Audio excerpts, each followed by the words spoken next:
Dans un contexte où les dirigeants occidentaux et même arabes hésitent, tergiversent, voire détournent le regard face à la situation en Palestine occupée et plus particulièrement à Gaza qui endure un génocide depuis 676 jours. Alors que les journalistes palestiniens sont ciblés par l'entité sioniste, des millions de voix s'élèvent à travers le monde dans les rues de Londres, à Sydney, Berlin, Paris, Rabat, Tokyo. Les peuples du monde ont fait le serment d'être la voix du peuple palestinien. La rue mondiale défie la diplomatie occidentale et ses relais exige un cessez-le-feu immédiat et appelle à des sanctions concrètes contre l'entité sioniste et ses dirigeants. Après près de 2 années de génocide et de mobilisation internationale, cette pression populaire semble désormais en mesure de bouleverser les équilibres de la politique internationale. Madame, Monsieur, bonsoir. Merci de nous rejoindre pour l'échiquier international. C'est tout de suite.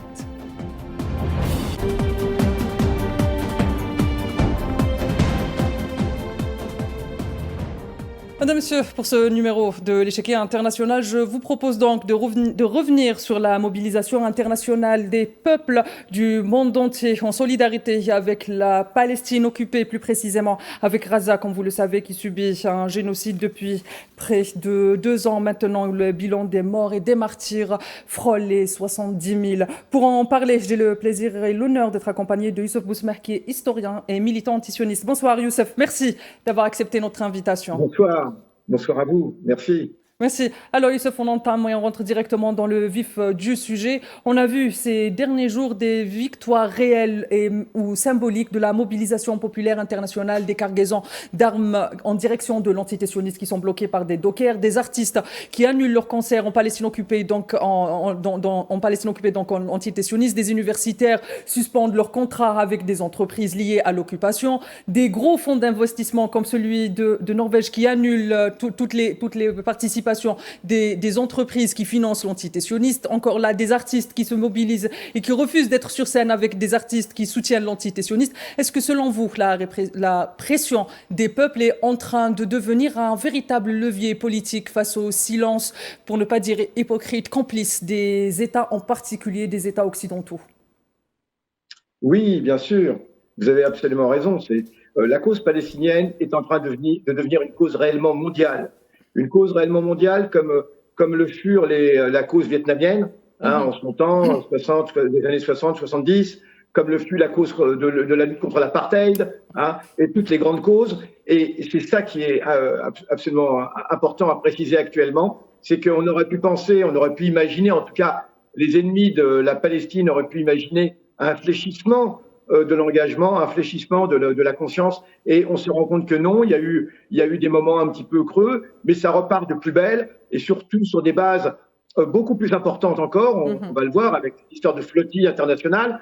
Donc effectivement, actuellement, la cause palestinienne est en train de gagner tous les cœurs, toutes les consciences dans le monde, et ça c'est quelque chose qui inquiète terriblement d'abord l'entité sioniste bien sûr, et ses soutiens, qui multiplie la répression. On l'a vu à Londres avec plus de 520, 560, je ne sais plus combien d'arrestations. Tout cela est absolument extraordinaire. Est-ce que vous pensez que c'est le début d'un basculement des forces où les voix, parce que ces dernières années, on peut presque dire ces 20 dernières années ou même ces 10 dernières années, on a l'impression que les voix de la mobilisation populaire ne portaient pas, que les syndicats, en particulier par exemple le syndicat des dockers qui a bouleversé l'histoire du monde en Occident, on avait l'impression que les voix des peuples étaient inaudibles. Mais est-ce qu'aujourd'hui, finalement, la mobilisation internationale, la mobilisation des peuples reprend sa place de rééquilibre dans l'échiquier international? Oui, pour cela, cette voix des peuples dispose de choses nouvelles. Alors c'est vrai qu'on pouvait penser que ces dernières années, les syndicats et autres grandes structures n'étaient pas forcément encore au rendez-vous, mais là, il s'agit d'une lame de fond qui part de la base. Alors qu'auparavant, lorsqu'il s'agissait de la guerre du Vietnam, lorsqu'il s'agissait d'autres conflits, la lutte contre l'apartheid qui ne faisait pas de problème véritablement, on avait une mobilisation qui partait du haut, les partis politiques de gauche ou les syndicats à leur tête. Mais là, on a une vague de fond qui part de la base, partout dans le monde, et qui oblige de plus en plus les directions syndicales, qui, disons-le, parfois étaient un petit peu traînaient un petit peu les pieds, et bien qui les oblige à prendre conscience et à prendre des mesures. C'est ça la nouveauté. En plus, il y a un autre élément, c'est l'extrême importance de tous les réseaux, les nouveaux réseaux sociaux. Et cela, c'est quelque chose qui semblait, qui n'existait pas avant et qui aujourd'hui l'emporte. Se rendre compte que, par exemple, toute cette flottille qui est en préparation et qui partira d'Espagne à la fin du mois et qui va concerner des militants de 44 pays, il faut savoir que tout cela s'est passé uniquement à travers des réseaux sociaux qui sont en dehors des réseaux mainstream. Alors, c'est quelque chose d'extraordinaire de mettre tout ça en place. Hein. Donc, on a vraiment une lame de fond qui part de la base, et je crois que c'est la grande différence avec les grandes mobilisations historiques dont je parlais. Et cela est en train d'ébranler réellement le consensus majoritaire pro-antisésionisme.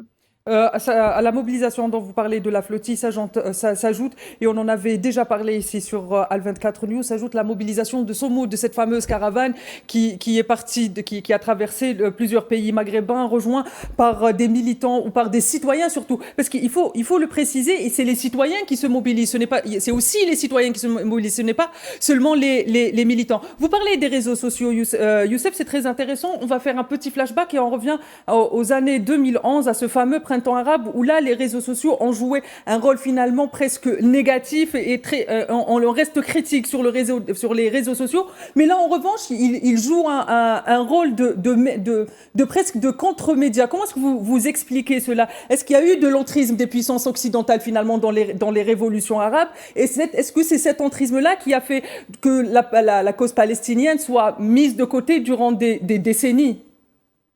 Oui, vous avez absolument raison. Hein. Sans faire de complotisme, je suis convaincu qu'effectivement, on a eu des actions, l'action de certains groupes de pression qui n'avaient pas du tout intérêt à ce que la cause palestinienne soit évoquée. Ça, j'en suis absolument persuadé.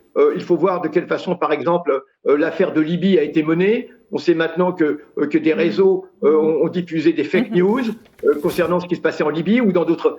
Alors évidemment, des fois, ça a eu des aspects positifs, c'est vrai, mais c'est vrai qu'on voit bien que la cause palestinienne a été complètement mise de côté. On a bien vu que ces réseaux sociaux ont été parfois investis par des forces qui étaient vraiment contre-productives, qui n'allaient pas dans le sens d'un progrès des luttes. Hein.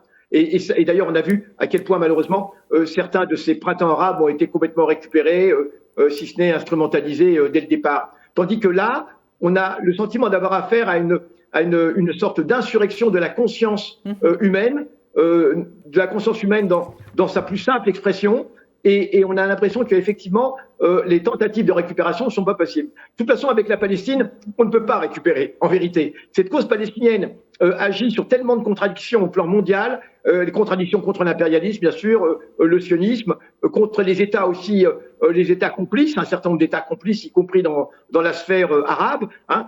Cette cause palestinienne, en fait, elle n'est pas récupérable. Et c'est ce qui fait que beaucoup de militants, aujourd'hui, ou même de simples citoyens, eh bien, s'y investissent. Il n'y a pas de tromperie possible. Vous savez, on a l'habitude de dire, parmi les milieux militants à Paris, on utilise une expression souvent qui est la preuve par la Palestine. La preuve par la Palestine. Voilà. Et donc, cette preuve par la Palestine, elle est en train de démontrer toute sa pertinence en ce moment. Très bien. Vous avez parlé justement de la mobilisation contre l'apartheid en Afrique du Sud. C'était en 1980. La mobilisation internationale, la mobilisation populaire africaine et du tiers-monde a particulièrement fait pression à parvenir quelques années plus tard à la chute du régime de l'apartheid. On a vu la même chose avec l'intervention étrangère américaine au Vietnam. La mobilisation de la jeunesse américaine a été particulière. Youssef, maintenant, la question peut sembler un peu délicate ou peut-être même à contresens de l'histoire. On a vu les peuples du monde se mobiliser depuis le 7 octobre en faveur de la Palestine. Depuis le 7 octobre, les peuples du monde entier se mobilisent et appellent de leur vœu un cessez-le-feu, à la fin de la colonisation, à la fin de la souffrance du peuple palestinien, à la fin de génocide et de l'épuration ethnique, qui sont des termes qu'on emploie à peine, qui sont nouveaux et qui ont du mal à passer encore. Cela dit, cette mobilisation, elle a mis du temps à parvenir à des résultats. Elle a mis du temps à faire pression sur les États et sur les multinationales aussi. Comment vous expliquez j'ai pas envie de dire comment vous expliquez finalement cette assurance des États et des multinationales qui ont pensé que les peuples allaient faire pas arrière? Parce que Encore une fois, vous avez parfaitement raison. C'est vrai que ça, c'est une différence notable avec d'autres causes. C'est que la cause palestinienne n'est pas une cause consensuelle, a priori. C'est que la cause palestinienne bouscule beaucoup plus les éléments constitutifs du pouvoir et de la domination impérialiste que d'autres causes. Donc, c'est évidemment beaucoup plus difficile. Et en même temps, eh bien, il y a un acharnement beaucoup plus important concernant cette cause palestinienne, encore une fois, puisqu'on ne peut pas tricher avec elle. Alors, le problème est qu'effectivement, eh bien, c'est beaucoup plus compliqué. C'est beaucoup plus long, ce sera beaucoup plus long. Je pense que ce sera plus difficile, plus long pour la cause palestinienne que d'autres, mais c'est en même temps une bataille qui est beaucoup plus décisive que d'autres. Beaucoup plus décisive parce que le nombre d'ennemis de la Palestine, il est beaucoup plus important encore que tous les autres, hein, beaucoup plus important.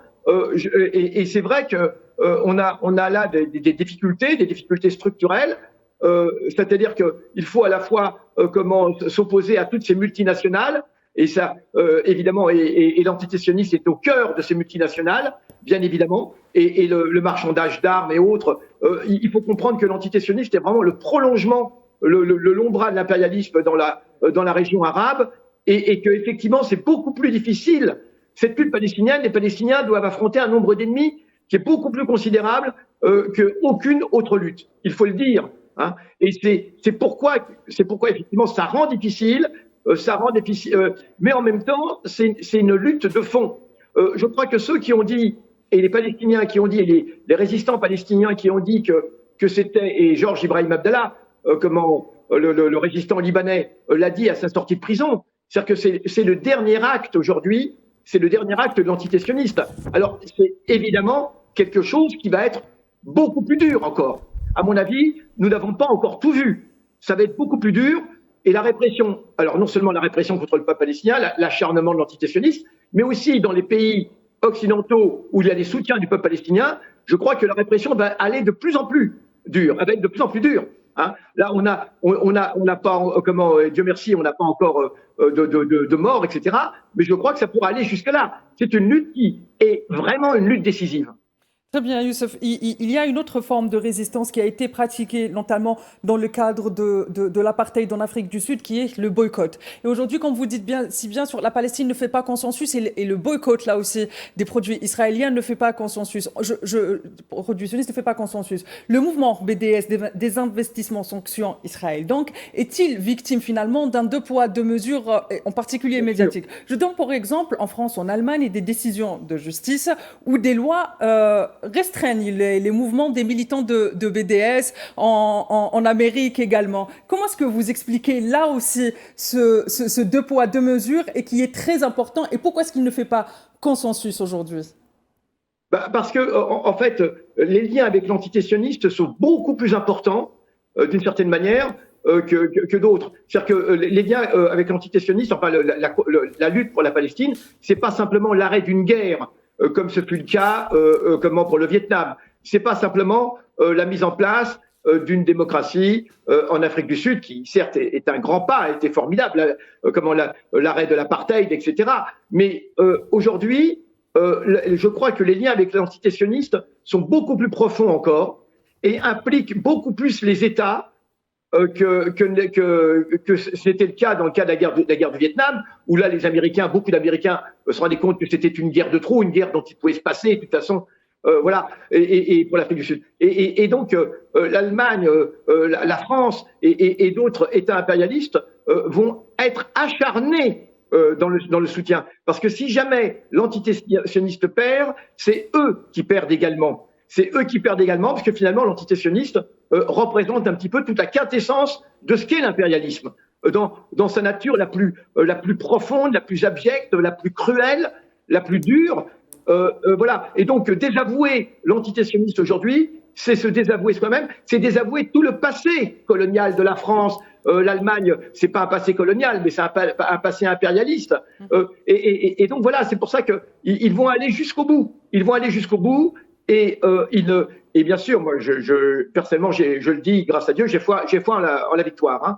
Mais ça c'est clair, parce qu'on n'a jamais vu une lutte populaire qui a échoué. Mais ça va être très dur. Ils vont mettre tous les moyens là-dedans. Ils vont mettre tous les moyens. Ils vont emprisonner. Ça a commencé. Ils emprisonnent déjà des gens. je pense que demain, ils sont capables de tuer également des gens en Occident même, en Occident, dans la répression. Parce que la perte de l'entité sioniste, c'est vraiment, comme on disait de l'Inde avant, on disait que l'Inde était le joyau de la couronne britannique. Je pense que l'entité sioniste est le joyau de l'impérialisme, hein, le joyau du colonialisme et de l'impérialisme. Hein. C'est pour ça que c'est si important. Comme l'a été l'Algérie pour l'Empire colonial français, Alors, ça a été absolument. le joyau de l'Empire colonial français. Par contre, je me permets de vous reprendre sur l'Allemagne. Il ne faut pas oublier qu'il y a eu des États d'Afrique australe qui ont été colonisés par l'Allemagne et ils y ont commis des génocides. En Namibie, bien sûr, les héros, tout à fait. Exactement. Youssef, ce qui me ramène à ma prochaine question, justement, la mobilisation syndicale, la mobilisation populaire, comme on en parle depuis le début de cette émission. Est-ce qu'on peut considérer finalement qu'elle est en train de creuser de plus en plus le fossé, en particulier en Occident, entre les gouvernements et leur population? Est-ce qu'on peut finalement aujourd'hui parler d'une certaine forme de résistance civile transnationale qui est en train de résister on va lâcher le mot et on va pas avoir peur à l'impérialisme? Est-ce qu'il y a une résistance internationale civile à l'impérialisme?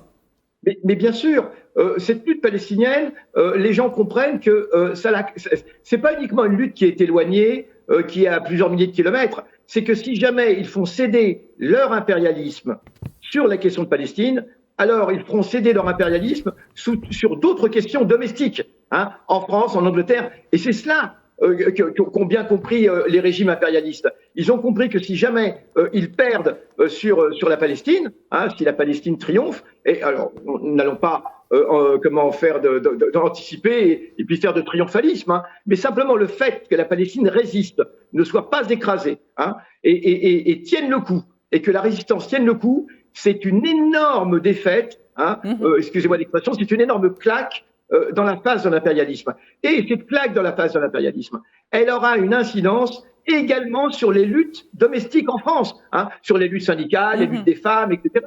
Et c'est cela que l'impérialisme a bien compris, c'est que les peuples vont ensuite reprendre confiance en eux dans cette espèce d'endormissement un petit peu général qu'il y a au niveau européen des luttes. C'est pour ça que c'est si important. C'est pas uniquement une lutte extérieure, la Palestine. C'est que la Palestine va réveiller, va encourager les peuples à lutter aussi pour leurs questions domestiques, comme on dit.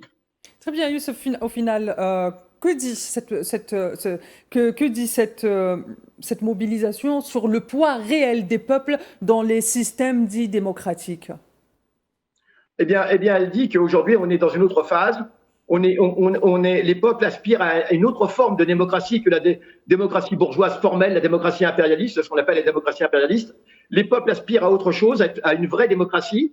Et vous l'avez dit tout à l'heure, vous avez parfaitement raison. C'est aussi un autre monde. C'est un autre monde auquel les peuples aspirent et qui se dessine à travers la Palestine. La Palestine et la lutte palestinienne dessinent le monde de demain.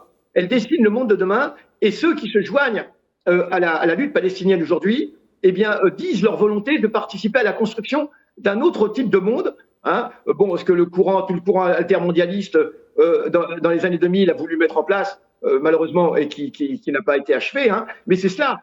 En même temps, c'est une demande pour une autre forme de démocratie, une démocratie réelle, où les citoyens, et vous avez raison de le dire aussi également tout à l'heure, c'est pas uniquement les militants, mais les citoyens, tapent du poing sur la table et exige d'intervenir directement. La Palestine met à nu toute l'hypocrisie de cette fausse démocratie impérialiste, hein, puisqu'on le voit bien par exemple en France, hein, où le peuple s'est manifesté dans les urnes, hein, a pris des décisions dans les urnes, et finalement on voit que cette décision n'a même pas été suivie des faits, et on a aujourd'hui en France un gouvernement on ne sait pas d'où il vient, on ne sait pas d'où vient ce gouvernement, tout le monde s'interroge, mais d'où ils viennent ces gens-là? Personne ne les a élus et ils font des choses incroyables. Eh bien, cette mobilisation de la Palestine, c'est aussi une réponse.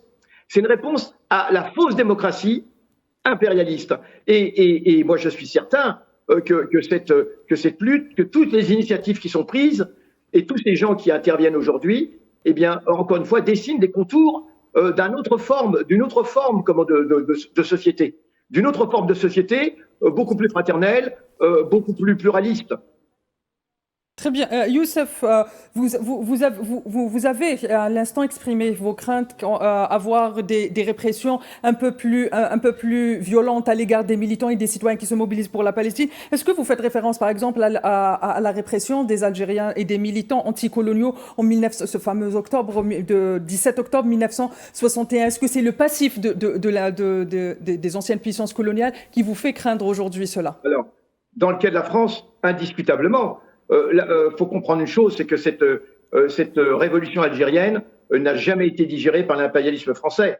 Et ceux qui s'imaginent que finalement, je parle de l'État profond français. Hein, je ne dis en France, il y avait des forces qui effectivement étaient tout à fait prêtes, il faut le reconnaître. Hein, mais malheureusement, l'État profond français, dans ce qu'il a de plus réactionnaire, n'a jamais accepté cette perte, cette perte pour lui de l'Algérie. Et il est capable de répression. On ne peut imaginer. À chaque fois, par exemple, ce qui se passe actuellement, jamais on n'aurait pu imaginer comment ces dénis de droit où des personnes sont arrêtées, mais pour un mot, sont accusées de terrorisme. C'est quand même pas rien d'être accusé de terrorisme. Des gens sont fichés. Des gens ont leur compte bancaire bloqué pour simplement un mot, hein, un mot de soutien à la Palestine, un mot de soutien à la résistance, et on considère qu'ils ont fait l'apologie du terrorisme. Mais il y a encore quelques années, jamais on n'aurait pu imaginer cela. Regardez même à quel point la Ligue des droits de l'homme française se tait. Même la Ligue des droits de l'homme française est mise à l'index et ne dit mot. Alors que moi j'ai connu des responsables de la Ligue des droits de l'homme, j'ai connu monsieur Tubiana qui a été dans les années 2000 et je vois très bien jamais il aura accepté cela par exemple. Bon bah aujourd'hui on a une Ligue des droits de l'homme même qui est complètement qui est sous silence. Plus personne n'ose parler. Et bien sûr que l'impérialisme est capable du pire. Bien sûr qu'il est capable du pire. Il a été capable quand même de massacrer des centaines d'Algériens dans les rues de Paris, hein, au su et au vu de tout le monde. Au su et au vu de tout le monde, ça s'est pas fait en cachette. Hein, nous avons un certain nombre, malheureusement, leur nombre diminue d'année en année, mais de témoins directs, de victimes. Hein, et on sait comment ça s'est passé. Il faut avoir absolument aucune confiance dans l'impérialisme. Aucune confiance dans l'impérialisme. Et c'est pas parce qu'il a présenté un visage plus doux, plus pacifique, que cela peut durer. Lorsqu'il est acculé, il est capable de la plus grande des violences. De la plus grande des violences. Très bien.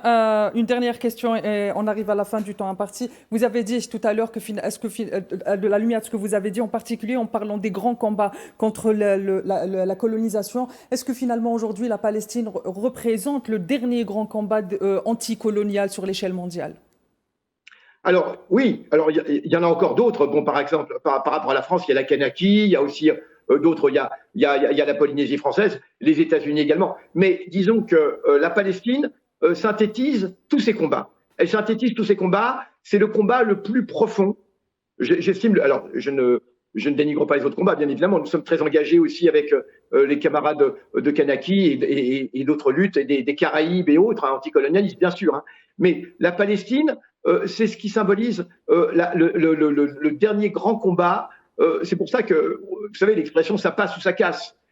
Cette bataille, on peut la qualifier. Ça avait été dit à propos d'autres guerres, mais on peut dire vraiment que c'est la mère des batailles. C'est la mère des batailles, la Palestine, de ce point de vue, parce qu'elle concentre tellement d'ennemis contre le peuple palestinien, mais aussi beaucoup d'amis. Et ça crée vraiment une fracture au plan mondial, vraiment qui va du Pérou jusqu'au Japon dans les deux sens de la terre. Hein. Mais vraiment, et cette lutte, cette grande lutte dans laquelle beaucoup de jeunes, des jeunes aujourd'hui peuvent être considérés comme la génération de la Palestine. Très bien, merci Youssef, merci pour tous vos éclairages, merci de m'avoir accompagné ce soir. Merci à vous. Merci, quant à vous. Très chers téléspectateurs, il ne me reste plus qu'à vous souhaiter une excellente suite des programmes sur Alpha 24 News.